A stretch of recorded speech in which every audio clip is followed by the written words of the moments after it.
Introduce Karl now.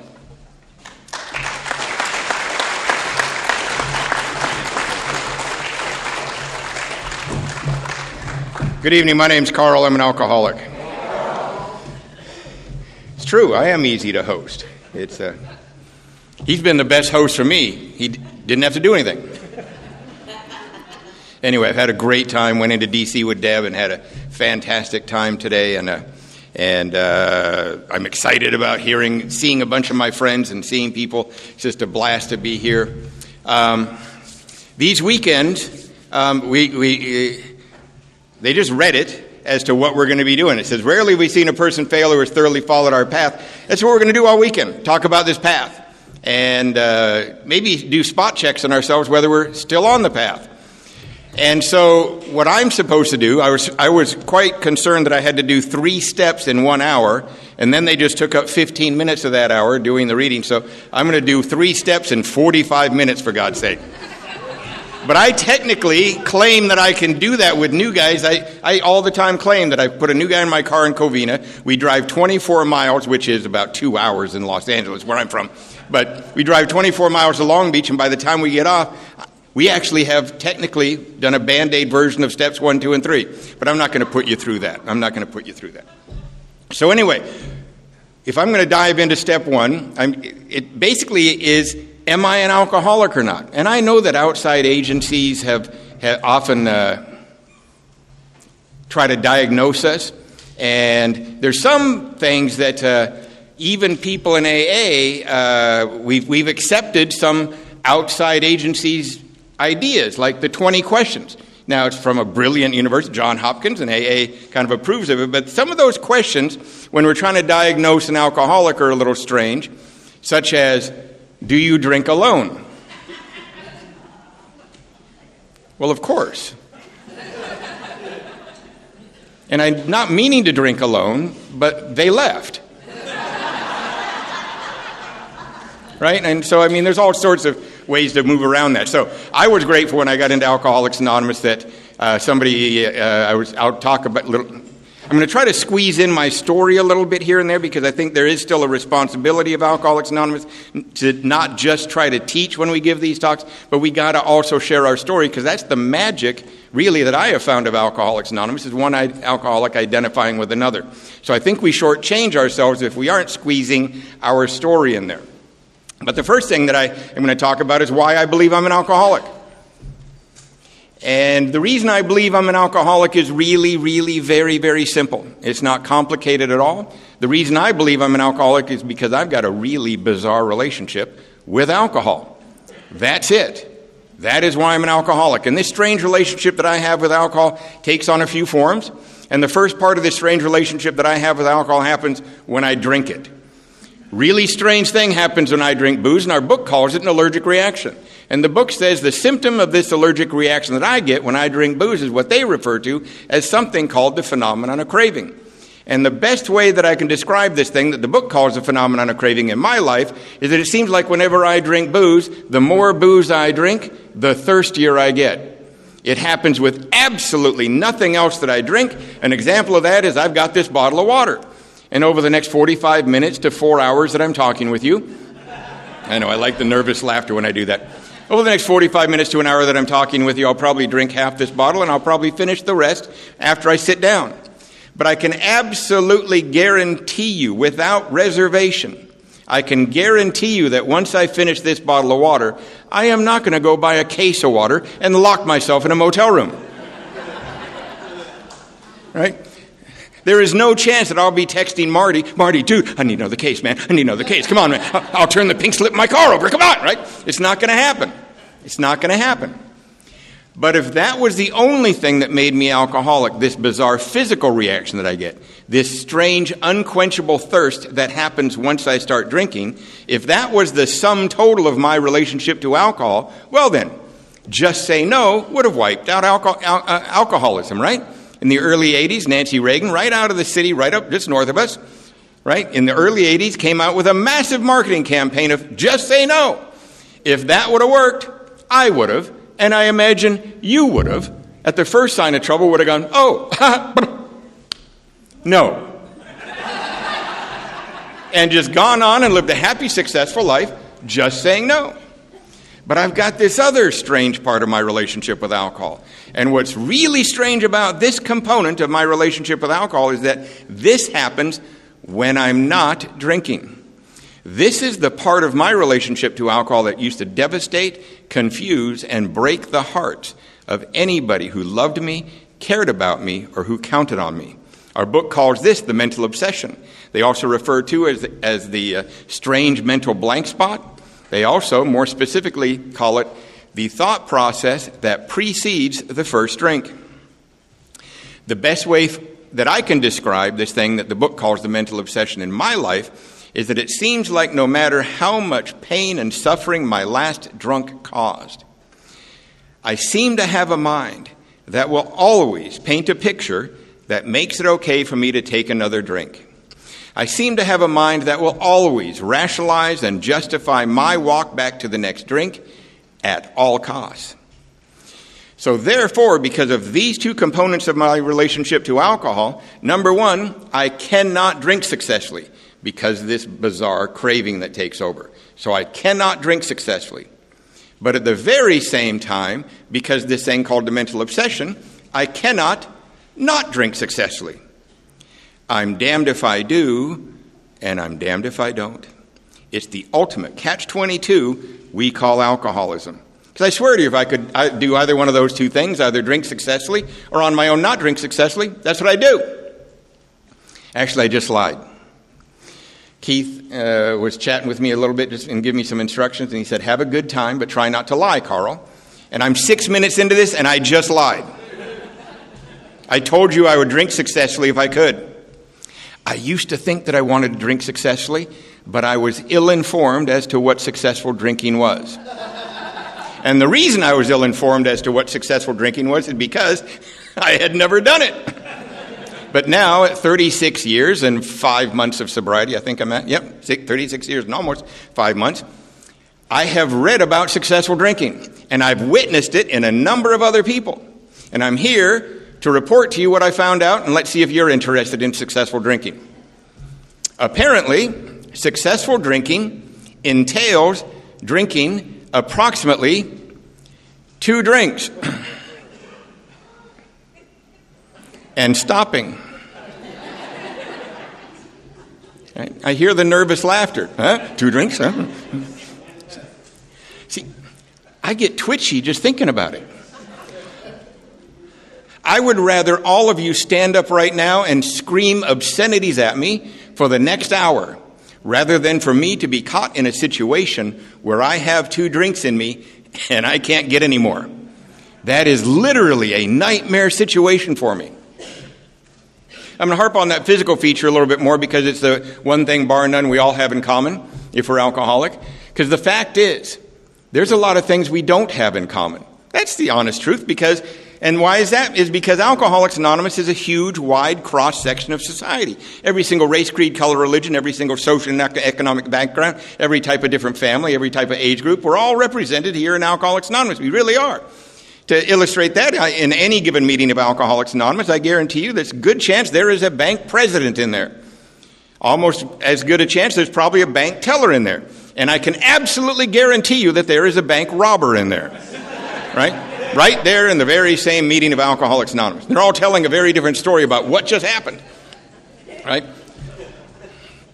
So our stories are different based upon what kind of family we might come from, what kind of culture we come from, what type of age group we are. It might be very, very, very different. We also drink differently than each other.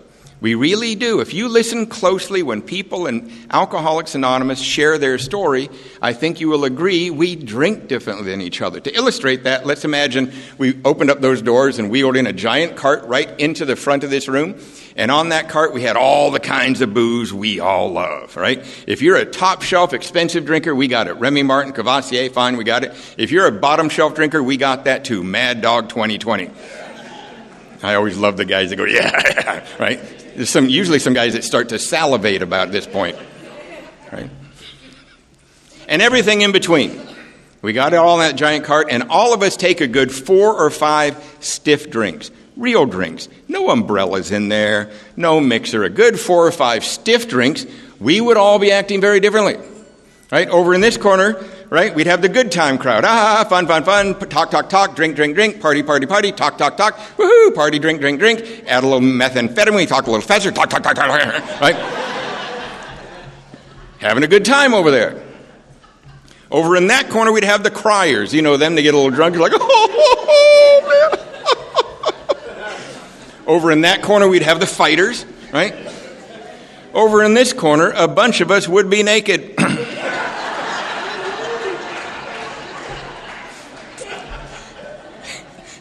I personally would be visiting the other three corners, trying to find a couple of friends to come over here with me. Just the way I get. So our stories are different based upon which corner we're drinking in, right? Over in the good time corner, we get a lot of DUIs, right? We're out there on the road, got to get to the next bar, right? It's always the next bar, right? After hours, we're going, you know, where are we going after hours? Right? Let's go, right? And so we get arrested a lot. We got court dates, we get arrested, we got to get lawyers. Over in the crying corner, they don't get arrested. They don't even leave the damn house. Right? Worst thing they do is they call you at 3 a.m. Or God forbid these days, drunk Facebooking. So our stories are different based upon which corner we're drinking in. But no matter which corner we're drinking in, there's one thing we would all be doing. We would all be back at that cart for another drink. That was really important for me to understand when they said, listen for the similarities rather than the differences. Because if I'm trying to identify based upon what kind of family you came from, where you grew up, what age group, what social and economic background you might be from, if, you know, I don't know. Is that a tornado siren or something? Yeah. This town has had enough of me, I guess. Oh. Right? If I'm listening to the particulars about your life, I don't know, do I identify? I would have to say, you know, on my case, anybody born in Heller, Montana, got moved to the island of Borneo because their father was a missionary and you lived there most of your childhood and then came into the military background, if that's anybody, lived in Borneo. Oh, well, then I guess I don't identify. See ya. Right? So that's hit or miss if I'm going to identify with the particulars about your life. But if I listen to what happens to you when you drink, and almost more importantly, what happens to you when on your own you try not to drink? I'm you, you're me, I can identify with anybody in Alcoholics Anonymous. So that's the diagnosis of my alcoholism. That's why I believe I'm an alcoholic. I think I'm going to hopefully at some point talk about, I'm going to get back to, there's a third component other than physical and mental relationship to alcohol. I truly believe that I have a spiritual relationship to alcohol that is different than other people, and hopefully I will get to that when I get to step 3. But don't hold me to that because I go off on little tangents all the time and forget to come back where I'm supposed to come to. So that's the way that I surrendered to alcohol, is the self-diagnosis. I'm a firm believer that there are 2 surrenders I need to do in step 1. Other people could argue that what I'm about to say is actually a step 3 issue, but we're in luck because I get to talk about both, so I can argue both. I need to surrender to alcohol, but I also need to surrender to Alcoholics Anonymous. It is absolutely imperative that I think a lot of people surrender to alcohol. Yep, it's kicking my butt. Yep, I get that craving thing. I get it. Yep, my thinking. Yep. But do I really surrender to Alcoholics Anonymous as a way of life? It took me 2 years where I finally came that. I got sober in the military. I came out of the military and I met my second sponsor. And the very first thing he taught me that I have lived by the last 34 years. See, I was trying to explain to him when I showed up at 2 years sober, got out of the Navy, moved to this little town called Covina, where I still live. I just went there to get a degree at 2 years sober as amends to my parents because they had sent me to Washington State University, University of Washington, Seattle U when I was like 17, 18, 19, 20, 21, and I got like 10 credits in those 3.5 years. At any given time, my grade point average matched my blood alcohol content, right? And so one of the amends I had to make, and my first sponsor was another guy in the Navy who was only like 23 years old with 16 months of sobriety, right? And we were the blind leading the blind. He didn't know what to do, but it was the grand sponsor got involved, right? And it's never good news when the grand sponsor gets involved in amends, right? They always make it more complicated. And I was told that I had two choices, either pay them back every single nickel or go get what they paid for in the first place. That's how I wound up in Covina, and I chose the university when I got out of the Navy there.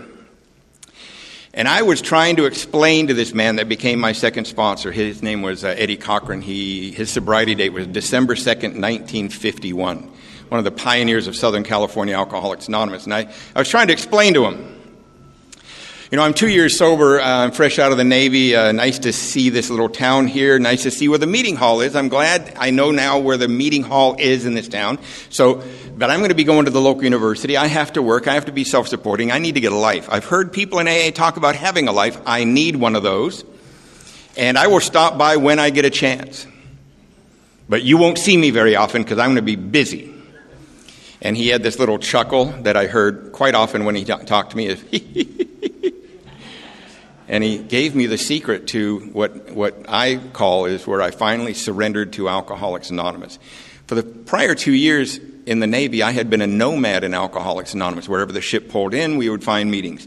We were reading the Big Book. I'll probably get into this more later, but reading the Big Book out in the middle of the Pacific Ocean.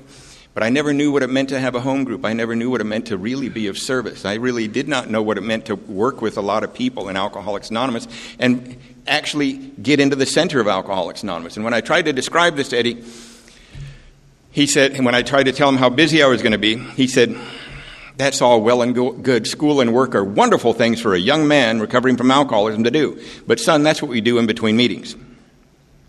What he was really telling me is that I need to live in Alcoholics Anonymous and visit the world. He was urging me, son, please, please, please, do not try to hash it out there in the world and visit Alcoholics Anonymous when convenient. Right? And that's the day, at 2 years sober, I surrendered to Alcoholics Anonymous. So, if that really is my relationship with alcohol, so now I have to move on to step 2. Came to believe that a power greater than myself could restore me to sanity. I did not have a problem with God. I know that a lot of people in Alcoholics Anonymous did have a problem, and I was a Lutheran minister's son. And I know that a lot of people said, well, that must have been rough. And I go, well, probably for him, because I was like the neighborhood drunk and the neighborhood pot dealer, right? So it was a bigger problem for him than it was for me.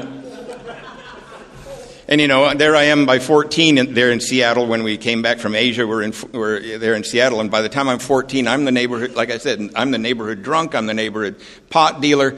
My hair is down onto my shoulders and in front of my bloodshot eyes, and my vocabulary is, whoa. Hey, man. I'd call my mother, man. Hey, man. Right?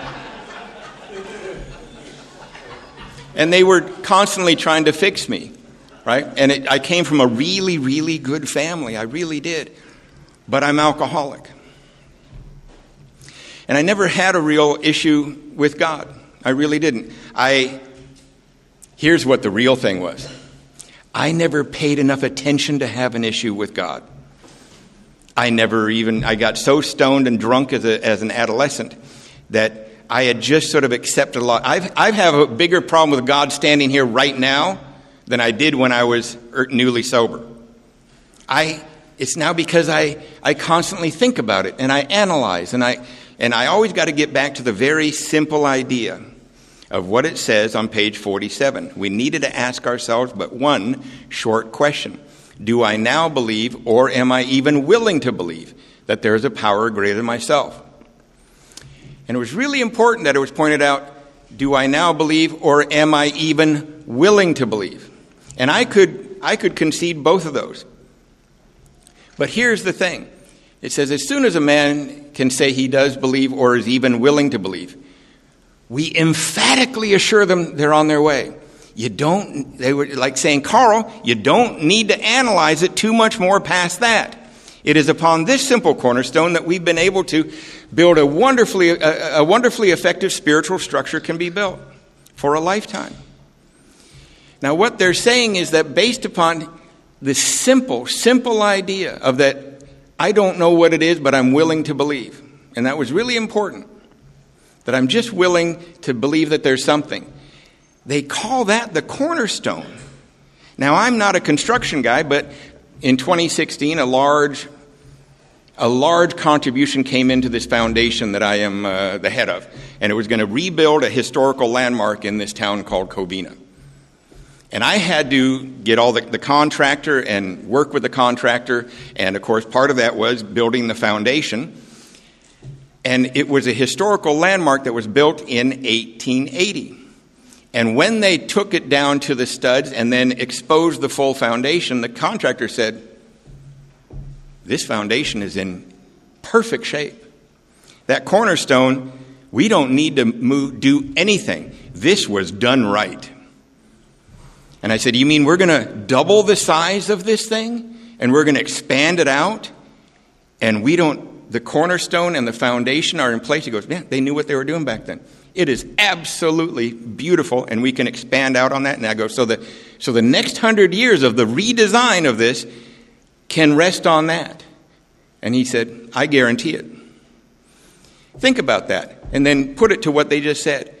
This simple cornerstone of I'm just willing to believe can withstand every redesign of my life that's going to happen. And I'm now 62 years old. I got here at 25. And that simple idea has been a cornerstone that has withstood every single redesign of my life. And I swear to you, if you are new or fairly new, it will withstand everything for you redesigning your life. So it's just that quick and easy. Do I say yes or do I say no? And I think 98% of the population, I know some of us want to be real obstinate, and I sometimes call myself a part-time atheist. I do. I think all of us doubt. I think if you don't doubt every once in a while, you're not telling yourself the truth. Doubting is part of the spiritual journey, but the doubt never goes past that I'm not willing. And it literally, part of the journey of actually experiencing what it is that they talk about, of what I like to call the redesign of my life at the level of my soul. That's what I had to have happen. I had to have they call it a spiritual awakening. I actually had to have a redesign of my whole line of thinking, my whole attitude and outlook upon life at the level of my soul in order for me to get here. And that brings me back to, why would I need that? Why do we have to have a spiritual awakening? And what do they actually mean by that? Well, I think, and I had made reference to this earlier, I believe I have an abnormal spiritual relationship to alcohol. And what do I mean by that? And the best way for me to describe that, when I say my spirit, I'm talking about that thing that makes me me, that thing that's trying to communicate with you right now, that thing that poets, musicians, philosophers, theologians have all talked about, written about, sung about for centuries, the human spirit. That part of me, that thing that makes me me, has a different reaction to alcohol than other people. And the best way to describe what that means to me is to tell a story. And I've got to talk about when I was 13 years sober. My mother called me up, said, it was the year 2000. My mother called me up and said, Karl, your brother and his wife and their kids are spending the summer in the south of France. How would you like to go visit them? They said they have quite a large house. And if you ever wonder how somebody does that financially, my brother and his wife are in the first 200 employees of Microsoft. That's how you do that crap. That's no resentment from me, though. It's none at all. But they were spending the summer in the south of France. And she goes, let's go visit them. They said there's a whole wing of the house that we can be in, and they've got nannies and everything. I go, hey, that sounds great. Let's go. And she said, well, since we're going over anyway, let's go to Iceland, and we'll visit the family farm, and we'll see this museum dedicated to your great aunt. And I said, this is sounding better by the minute. So we went to Iceland first, spent about 10 days there. I had such a spectacular time. I've actually been back to Iceland like 9 times since the year 2000. But that's not the point of the story. Point of the story happens in the south of France. We'd been there about 3 days. My brother says, hey, Carl, we've been reading about this amazing restaurant that's in this castle just about 5 kilometers from here. And let's go have a 13-course French meal. And Carl, since you don't drink, you're going to drive because we're going to be drinking some wine. And I go, if I drive, you're buying because this sounds expensive. And he goes, yeah, fine. So I drove, and they had the nannies watch the kids, and my mother, my brother, and his wife, we all got in the car, and I drove, and we went about 5 kilometers down, and indeed pull up to this 1,000-year-old castle, and this whole courtyard of the castle is this amazing restaurant. Now, I'd never had a 13-course French meal before that, and I've never had one since, but if you've never had a 13-course French meal, what they do is they bring a tiny little bit of food 13 times. That's what they do. They bring a tiny little bit of food 13 times. And with each one of these little bits of food that they bring, the waiter or the maitre d' will bring a ridiculously small little glass of wine. I mean, ridiculously small. And then that waiter or the maitre d' will tell a story about why that wine was paired with that food. Then they will talk about what vineyard that wine came from, what region of France that vineyard is in, and the history behind the family that has historically owned that region of France. So it's all very interesting, and my brother and his wife, they recognize a good drinking opportunity, so they're having a good time. Oh, where was that vineyard? Maybe we'll go wine tasting there later. Tell us more about that family. Blah, blah, blah, blah. They're having a good time. Now me, I'm already 13 years sober, so I am trying all the Diet Cokes of the region. I kept on trying to get the waiter to tell me a story about where that Diet Coke, he got a little embarrassed for me. But my mother, she's a professional non-drinker. She does not turn it down. Since my father died, I've gone up to, she just passed away just before COVID in 2019, but I flew up to Seattle a number of times. She got a lot of Lifetime Achievement Awards. There's a whole department of the University of Washington named after my mother. So there's been a lot of stuff that I would go to that were rather large functions where eyes were right on us. And she would never turn down the offer of the drink. She would get it, but then she would barely put it to her lips, and she'd just set it down and carry on. Now, would watch that rather intently, just the way we kind of are. But no big deal. I've never thought about it that much. But this time, it got awkward because a lot of these little glasses were piling up in front of her. And she finally told the waiter, clear away all those glasses. I'm not going to drink it anyway, and no more for me. And she had just barely sipped on a couple of them. And I go, Mom, come on. I'm driving. Have a little more, for God's sake. And she said, No, I don't like the way it makes me feel. Now, I've before then had heard her say that before. But for whatever reason, this particular evening, I decided to ask her the $1 million question. I said, Mom, how does it make you feel?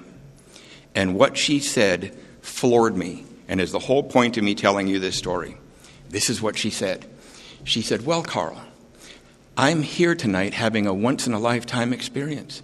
I'm sitting here in this courtyard looking at the colors of the French countryside at sunset, and these colors are just magnificent. It's just amazing, Carl. And I'm sitting here listening to this string quartet play, and the music is rattling my bones, and I'm awash with memories of my life, with other times in my life I'd heard that music, and it's just so rich. And Carl, I'm here talking with 3 of the people I love the most in the world. And I'm loving the conversation we're having.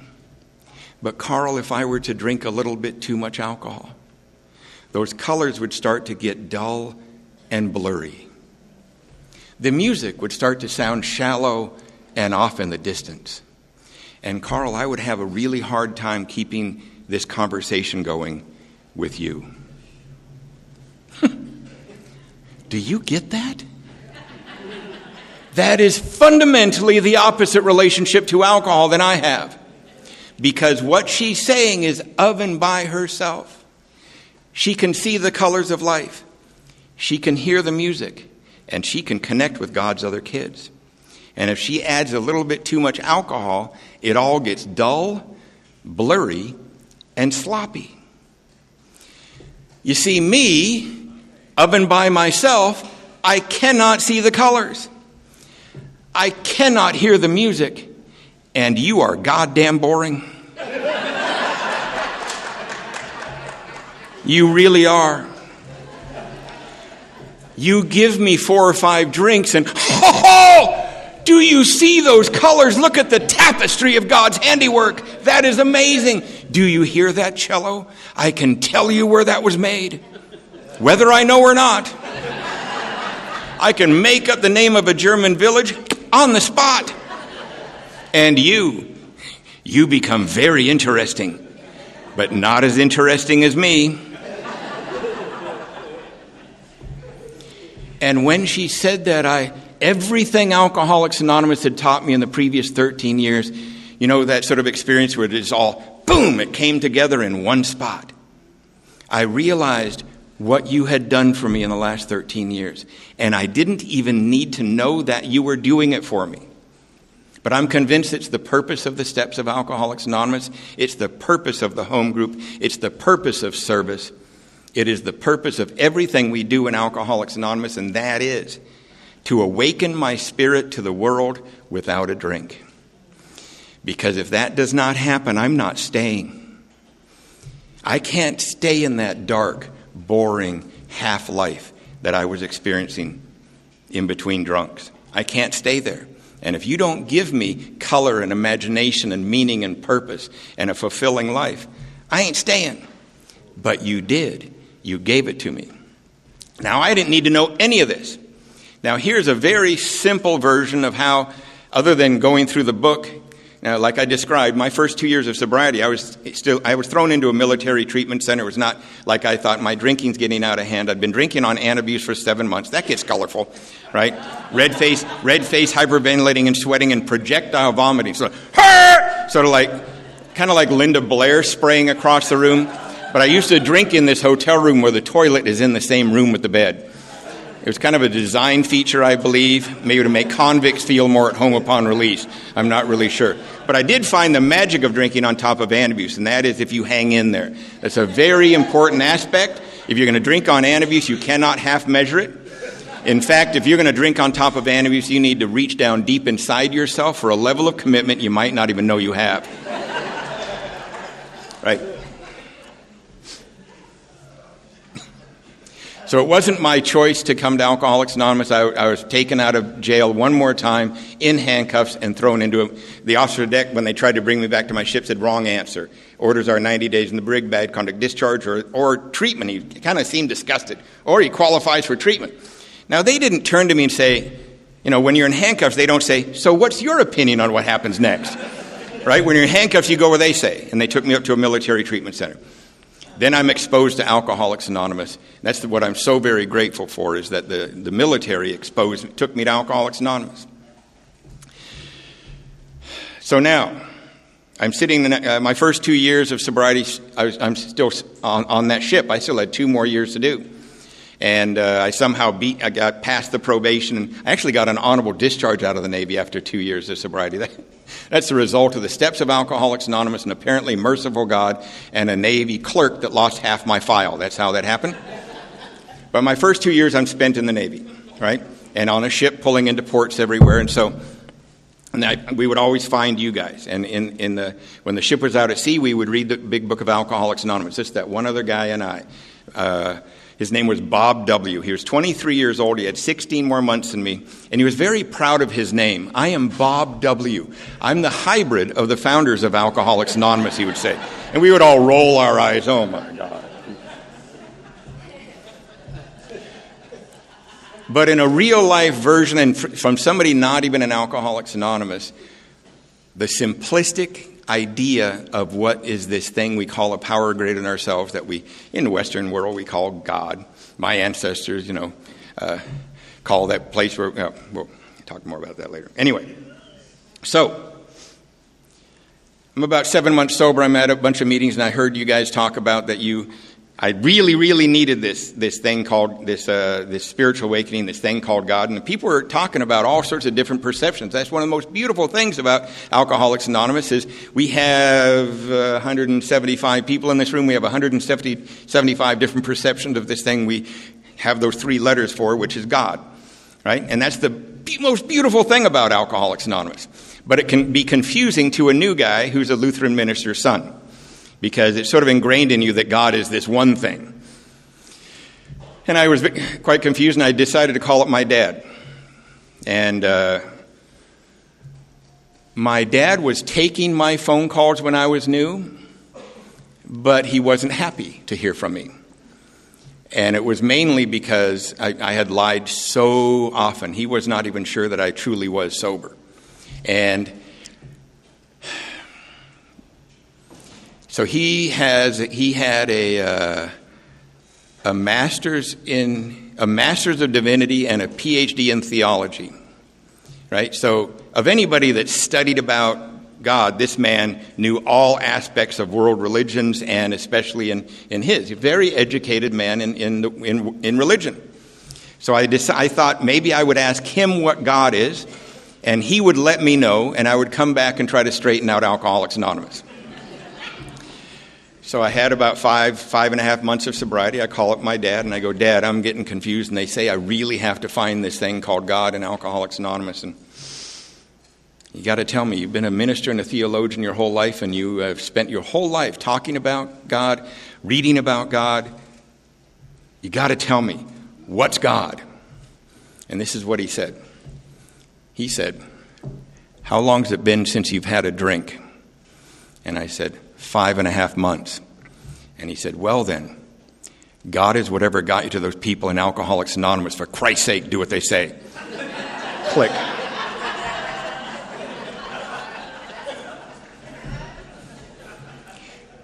That's it. God is whatever got me to you. Done. That is my version of what it says on page 47. The most simplistic idea. Now, I'm going to throw in, as I move into step 3, I'm going to throw in a really, now Mike is probably going to squirm in his chair. Mike, are you still in here? You're going to squirm in your chair about this fake history lesson I'm going to give. What I'm about to say never happened, but you can't argue that you can't prove that it didn't, except for one little component of the story. I'm just going to throw in this little and see if you can figure out what component of this story you can prove did not happen. But I guarantee you the rest of the story you can't prove that it didn't happen. But this is just Karl's little goofy idea of what Alcoholics Anonymous is. And it really is my version of moving into step 3 and what does that really mean for me.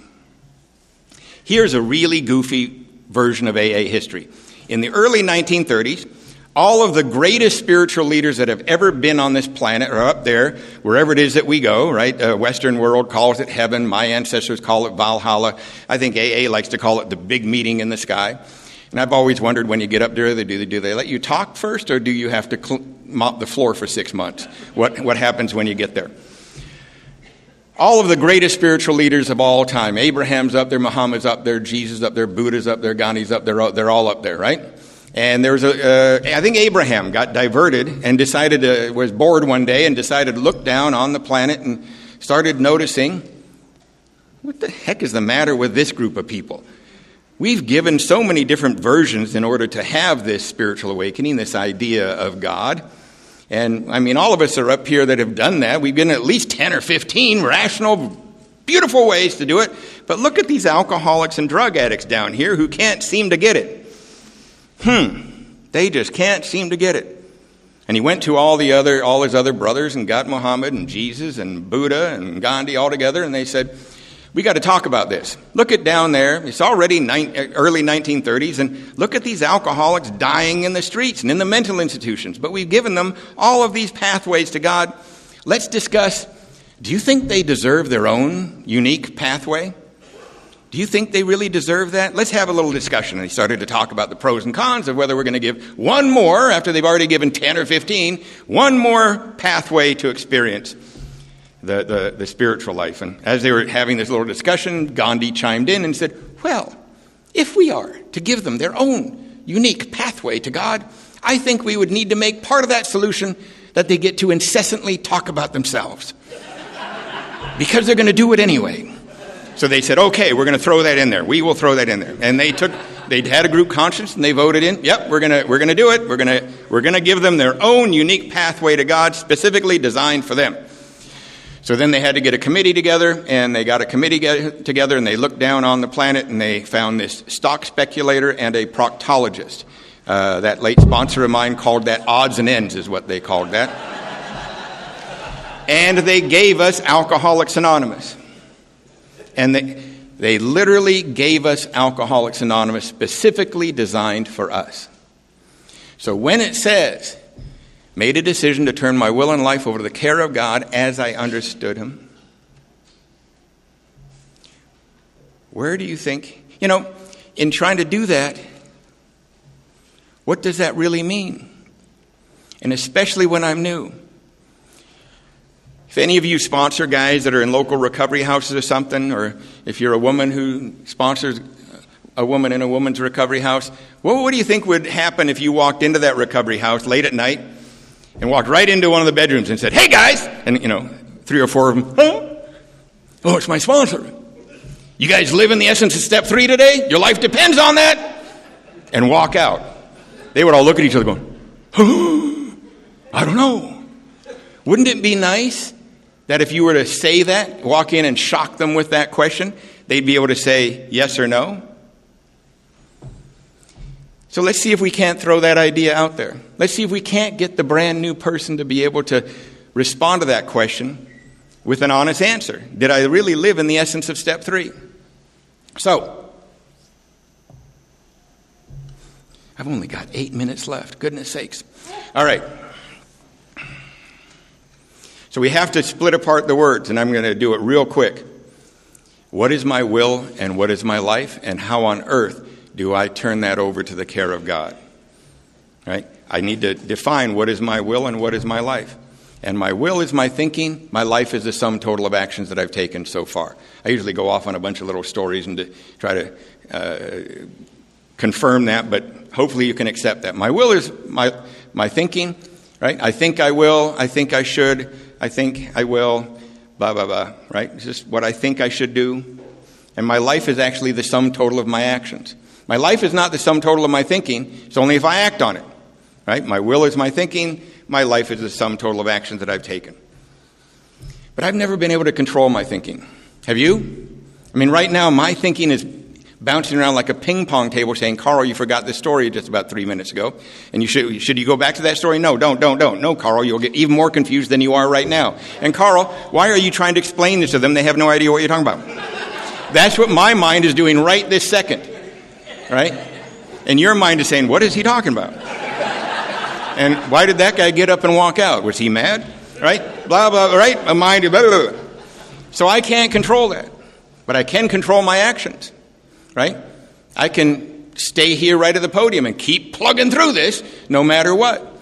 And you can control whether you sit there and be polite, whether you like it or not, right? So we can control our actions.